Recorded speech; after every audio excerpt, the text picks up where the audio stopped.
First, I want to thank you all for coming out. Retta, this is my wife, Retta. For those of you who don't know her, there's so many people here, and I'm just going to kind of let y'all cross-introduce yourself, because if I start trying to get the names and the face right, I'm going to just mess it all up. The hard drive crashed a long time ago, and there's no more update and memory grades for it. So, you know, we come out here each year this time because it corresponds to the time of day on the 16th of August in the early morning hours when Mike was killed. And I want to introduce some special people here today. You're all special, but some of them I want to introduce for a special reason because I actually served with Mike in Iraq. And if I miss anyone, I'm going to make them speak up. But first, Tops, First Sergeant Steve Jones and his wife, Linda. He was Mike's first sergeant over E-108 Cav. And Mike loved him to death and thought the world of him. And, you know, I didn't meet Tops to the day of the departure ceremony, but I felt real good about my boy going to war with him. And, you know, I felt real good about it because he'd been in Vietnam and he knew what war was really about. And he wasn't just somebody that, you know, had served a while and had never seen war, and so I knew he was going to take good care of my boy. You know, it's just, Iraq was a tough place, and 2005, 2006 was a tough time, and a lot of soldiers lost their lives.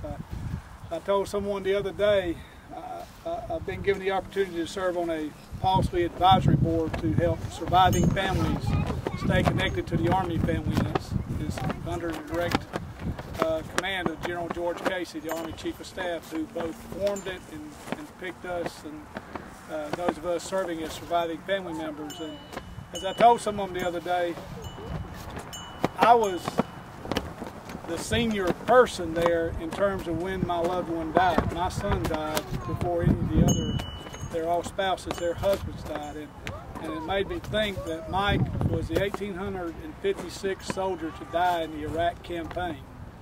And he's not even, you know, they've since surpassed the numbers to where that's not even near the halfway point anymore. So a lot of families have been affected. Afghanistan, you know, that's sometimes got kind of pushed off the pages by Iraq because of so many deaths. We tend to have drifted off about Afghanistan, and now it's back on the front burner again now that things in Iraq have, you know, calmed down, and you know, we finally got some civilian government going there, and the people decided instead of killing each other and killing us, they'd rather live in somewhat of a peace, or not totally a peace, but it's a lot better than it was. And I got Bob Michael here, who has served over there, and he could tell you more about that if you want to take some time to speak to him. But Tops was there. He led the 108th Cavalry as first sergeant. I don't care what anybody says. He was the guy in control most days, and did a great job with them. We got Billy Durham here, who served in Mike's platoon and was down at Yusufia with him. The 108th Cavalry was split up at 2 points about 8 miles apart. 3 of the platoons were up at Mahmudiyah, which, if you think of Baghdad right here, Yusufia was kind of down here a little bit, about the 7 o'clock position, maybe 6:30. And Mahmudiyah was more like 5:30, almost 6 o'clock. They were about 8 miles apart, and they were about, what, 15, 18 miles south of Baghdad. And they formed the 2 top corners of the Triangle of Death. And if you've heard of the Triangle of Death, it was truly the Triangle of Death, because a lot of soldiers lost their lives there, including Mike, and 2 weeks later, 2 of their fellow soldiers up at Mahmudiyah, Bobby Holler and George Strong, 2 good men. And, you know,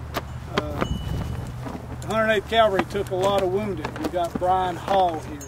Brian, when was your IED?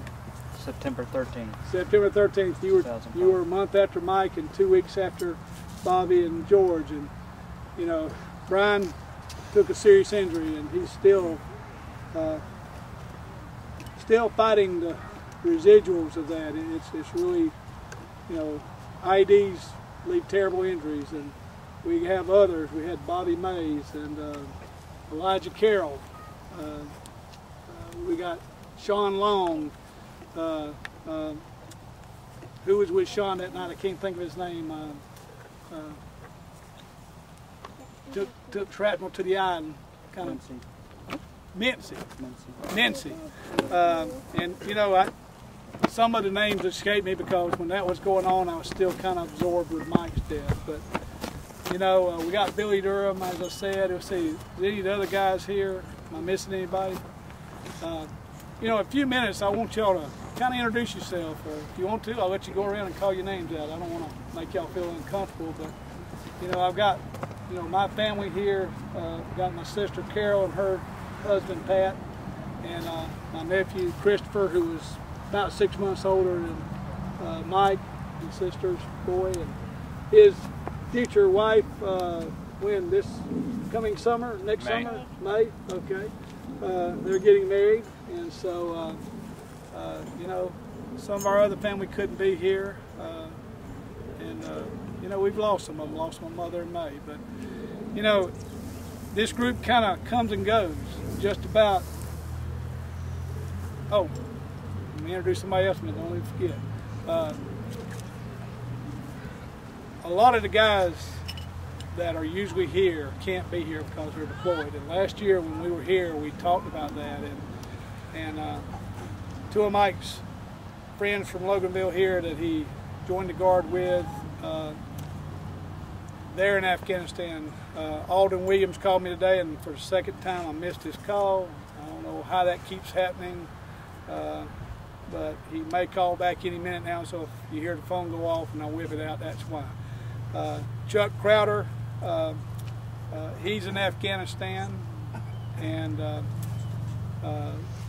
we got one of Mike's fellow Cav troop guys that's now with Bravo 2121 down where I live in Noonan, Georgia. He took a serious wound about 5.5 weeks ago in Afghanistan in a firefight, and you know, Jeff Allen. We don't know how it's going to turn out for him. He's in tough shape. It's too early to tell what the baseline's going to be. He got moved to, I said Jeff, Mark Allen.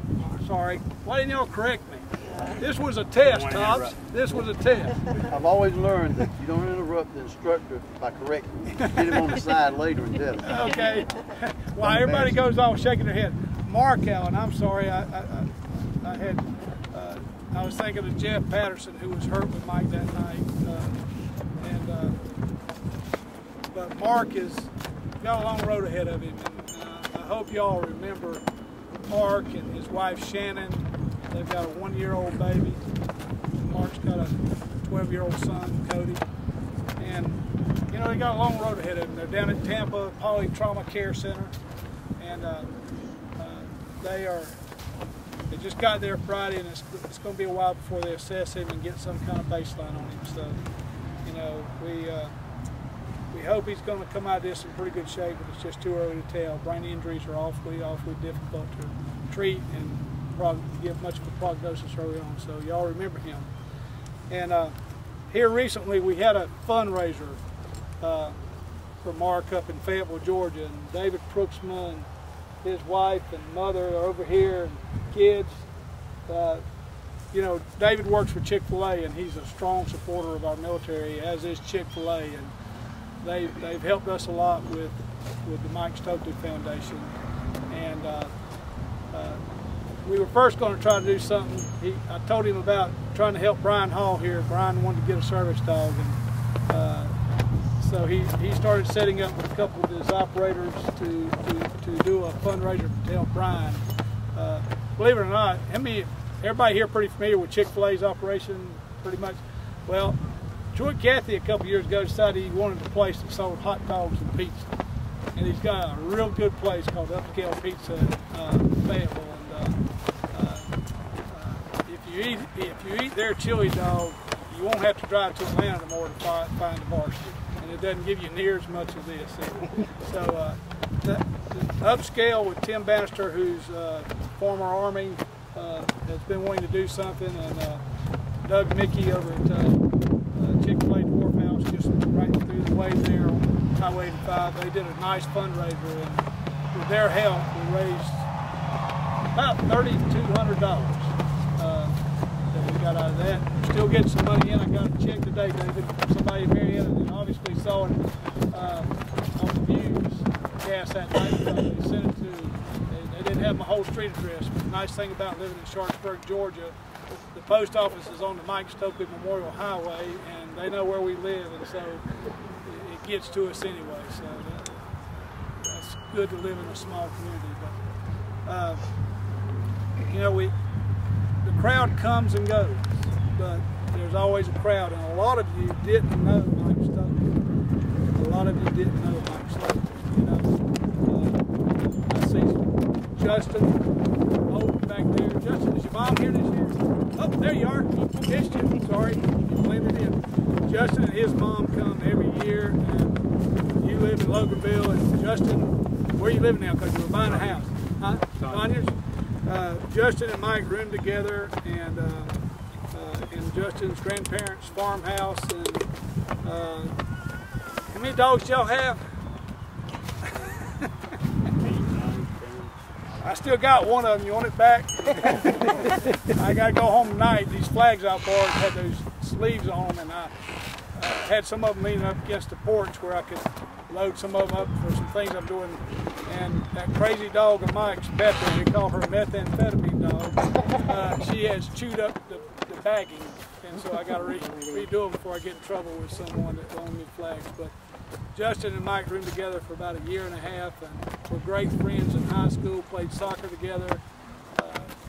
You know, they met, got in a fight, and then became good friends. So, and I see Alden's Williams, Mike's fellow soldier and high school friend, Alden. He called me today. Well, he called me too, and I missed his call, and I'm so sorry. Oh, okay. And he said he might call back, but I'm glad you came. Thank you. And that's the little sister there, right? Uh-huh. Okay. But the group changes out a lot. And a lot of you didn't know Mike, and you learned about him. You came. You know, I met some of you. You know, reading things online that you wrote about him nice, and I responded back, and we've become friends. And you know, I appreciate you coming out. It's pretty hot out here. It's not near as hot today as it was August 27th when we buried Mike. That was a tough, hot day. And I want to point out something to you. I want you to look at this grass, okay? When we were here last year, those of you that were here with us, remember I said I was going to plant grass and get it growing on this grave one way or the other? Well, I came out here in September after it cooled off a little bit and had some nice zoysia sod. And I got some of that really organic, rich, what they call earth food type compost. And I dug down about 2 feet. Now you got to understand, folks right through this cemetery seeing me with a shovel and a pick digging down on his grave. They were giving me some very strange looks, and they weren't quite sure what I was doing. But we laid the sod, and then we set up a bucket brigade. A little store down the street here, that convenience store down here. They let me keep things there to where I could work on the grave, not have to haul so much stuff. And they let me leave some 5-gallon watering cans there and let us get water. And Justin and his mom and Kat, and I can't remember who all came by here and would water it and keep it living, and it took root. It's, you know, it was just a bare spot. It just horrible. We tried to plant grass and it didn't take. And this time it looks like it's going to make it. So many people have done things like that, helped, and appreciate so much. Alden helped. I forgot about Alden. Would come by here and tote that water, and when I'd come, I'd water it. And Christopher's worked up here at the fire station, and one of his buddies that works with him in Henry County would come by here and water it. So we literally had a bucket brigade of friends coming by here watering it. Never mind, we violated the watering ban, but that's okay. We were going to do it anyway. So, you know, that's how the group is formed. And, you know, we just come out here. It's not formal. We just come out here to remember Mike and to keep a connection going. It's the one time a year that many of us have chosen to stop what we're doing, come out here, connect for a little while, stay in touch. And, you know, we had that first touch together because of Mike, and we want to keep that going. You know, Mike loved people. He never felt like he had too many friends, and he was always adding more and more to a circle. And he just loved people, and he had a way of just getting people to love him. And he ever made anybody mad, I don't know who that would be, but if they were mad with him, they didn't stay mad long. And he was just a great guy and a great son. And you know, Retta and I met because of Mike. He wanted a cheese pizza, and all I had was about $2, and I went to buy him a Chef Boyardee cheese pizza mix. And we met at a grocery store. We didn't talk. Ran into a friend that she was moving in with that I knew from a church we were going to, and I took one look at her, and I said to myself, I'm going to marry her. And it took me 2 months of calling and hanging up on her to get the nerve to ask her out. And thank goodness there wasn't caller ID and call return then. And if you can imagine a guy in law school working in a management position for a pretty good sized company, and 32 years old with a 3-year-old son being too scared to ask a girl out on a date. Well, that's what I was. I just couldn't do it. But finally I got up the nerve, and we clicked, and then I found out that, you know, she had been kind of wanting me to call her anyway, and of course, I'm not sure it was so much me, but she just really liked Mike. So, and she loved him like a mother. And so, you know, we're here to remember Mike and keep those stories and those connections going. And, you know, they say a person doesn't truly die until the last person that knows them dies as well. And, you know, there'll come a time when there'll be no one that will remember Mike Stokely and come to this grave. But for the time we have now, we will come, and we'll come just whoever wants to come, you know, on this day and time every year. It's a standing invitation. So we want to remember those he served with too, because, you know, they loved Mike. And when he went down that night, a piece of them went with him. And their hearts were broken in their own way over Mike's death. And each one of you that knew him, you know, I know Justin there, just, they were like brothers. And Alden and Chuck, you know, they were so close. And, you know, it's just hard to replace that when you lose someone you care so much about. But we just come out here and spend a few minutes, and most of you just listen to me talk for a while until I run out of stuff to say. And then we just pray and we leave. And, you know, if anybody wants to say anything, now's the time. And I want you to say something, I'm going to call on you. So, I'm going to shut up now because my wife's giving me that look like my talking budget's up. So, but I do appreciate you coming out. It means a lot to me. It means a lot to me. So, with that, anyone want to say anything? Tom, you look like you want... He was a great kid. First time I met him, he was with the 1st Battalion, 121st Infantry. He was at AT, and he wanted an extra camp, so I let him come with us. And before that camp was over, he said, I want to be a scout. And I introduced him to the scouts, and they said a few things to him that would really scare most human beings. And he put that smile on his face and said, yes, this is what I want. So before I left camp that year, we got him to be in the cav troop. He was a motivator. He was a schemer. I'd say so you could use that. He would use stuff that you tell him to do and sort of twist it around to his advantage. Most time I knew he was doing it, but I let him do it anyway. They had a rough life down in Yusufia. They didn't have the conveniences of Mamadiyah. You know, we had running showers at Mamadiyah, and down there they had a box with a head on it. They used the bathroom out of tubes stuck in the backyard.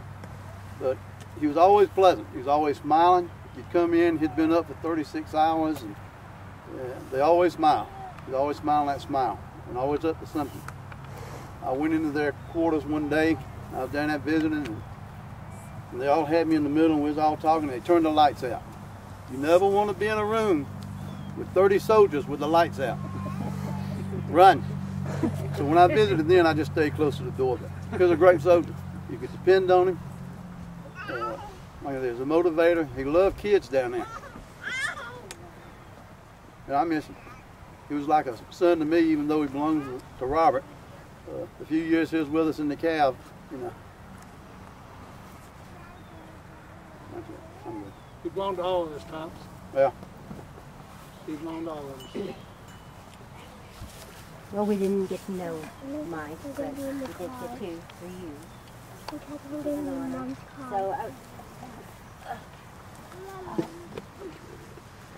listen, so much to know you and what Mike has been like. Thank you. And we do Thank and you. everything that you've done and helping everybody else that's followed you.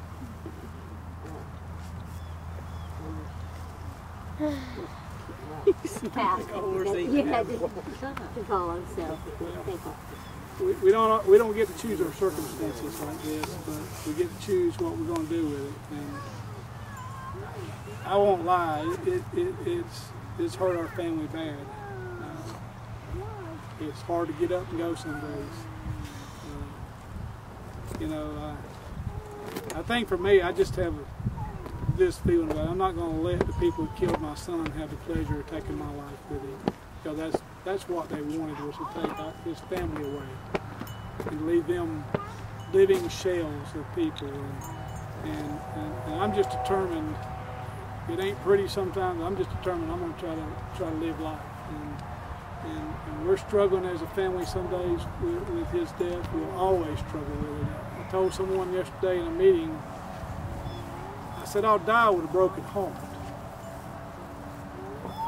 But I have the choice of trying to have as much joy in between now and when I die as I can. And, you know, I know how much Retta loved him. I know how much Wes and Mike loved him. And, you know, it's been tough on the family. And it's been tough on you who knew him before and who loved him. And but we've got to live life because that's what he'd want. And you know, we've got a family here today, the Ayers family, who lost their son in Afghanistan a year ago. And I think y'all know a little bit what I'm saying. You can't equate losses, and you can't say they're all the same and how you feel about it, but it's hard to explain.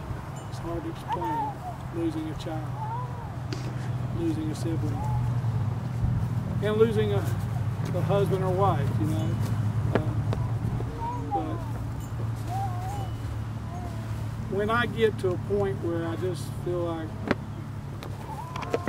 I'm just not able to go on anymore, I just remind myself how lucky I was to have had him at all, and to be able to call him my son and to share life with him. And you know, I remember something Retta said after Mike was killed, and we were just laying in bed one night, and I just remember her soft words about, you know, Mike had lived with us the year before, and I just remember she just said it very simply: it was the best year of our life. It was the best year of our life, you know. And, but I also look at what his death brought to us, because other than a few people standing here that are either my family or some folks I lived next door to when I first moved to Georgia, and my nephew, and my brother-in-law, can't leave him out. I don't think there was one of you I knew before. I knew who Alden was. Didn't know if that was his first name or last name, and neither did I know Crowder. And I knew Justin. Well, I'd met Justin. Actually, I met Justin, and I met Alden, and I met Crowder. But I mean, we didn't. I mean, it wasn't like, you know, no one knew now, you know. And so, you know,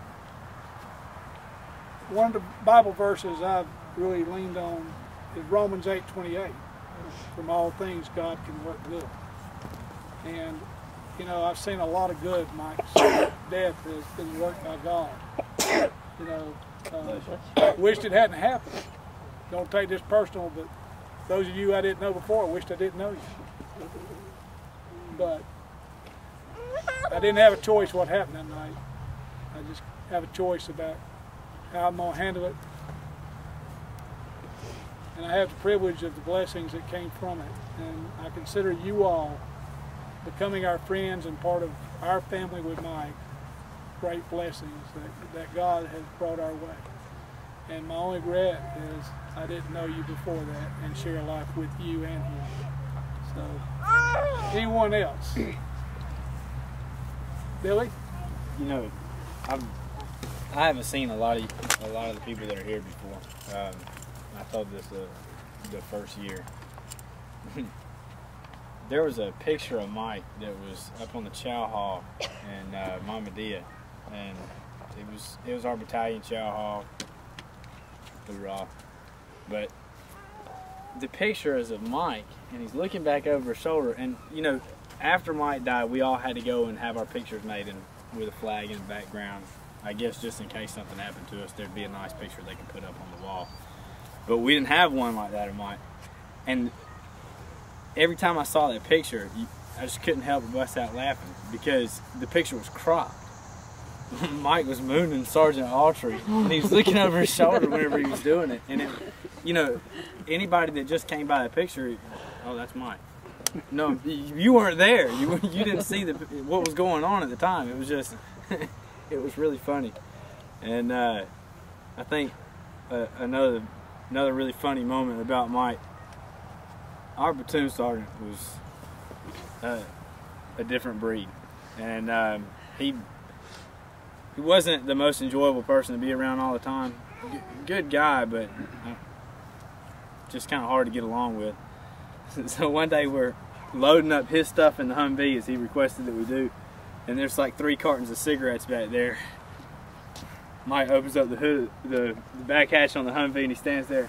How you gonna pack cigarettes? How you gonna pack cigarettes? You gonna pack cigarettes? Oh Lordy! It was, and Zano came back to the truck and said, "Where are all my cigarettes at?" Mike just kind of looked around, didn't say a word. I'm up in the gunner's hatch just laughing, proud that my face is sticking up above the Humvee where nobody can see me. Oh, it was good. Good times.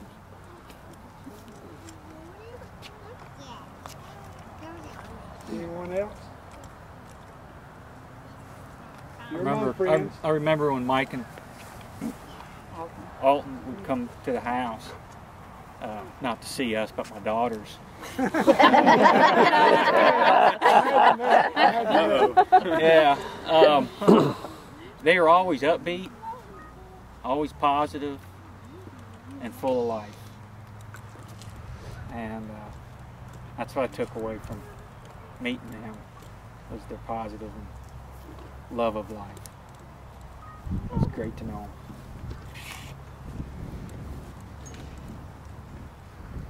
Can't think of him without smiling, because he had that smile and that hug, and just the best hugs in the world.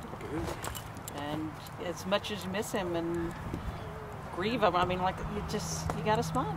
You just gotta think of him that way. And your grass looks great. It really, compared to last year, yeah, it's beautiful. It was not easy, but we got it done, didn't we? Mm-hmm. We got it done. It's beautiful.